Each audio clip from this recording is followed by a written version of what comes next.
Welcome to Samba Samba. Enjoy the video. You begin by confirming your device already has at least one fingerprint enrolled and an active lock screen PIN or pattern. This is required for secure key storage. Once done, open Settings or your chosen app lock application and grant the minimal permissions it requests, like device admin or accessibility where required.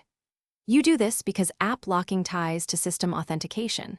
Granting permissions lets the app detect and override other apps, protecting sensitive data immediately.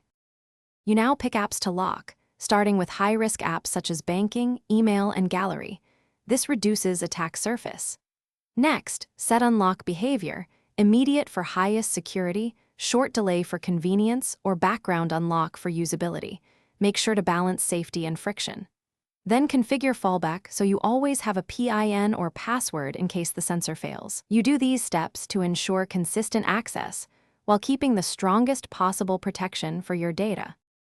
You finish by testing every locked app. Open it, confirm the fingerprint prompt appears, and verify fallback PIN works. If prompts fail, make sure the app lock and system software are up to date and restart the device. Outdated software often breaks biometric APIs. If the sensor rejects scans repeatedly, re-enroll your fingerprints in settings with slightly different angles and clean the sensor. If problems persist, remove and re-add the app lock configuration to reset permissions and biometric bindings. Thanks for watching. Consider subscribing if we helped you.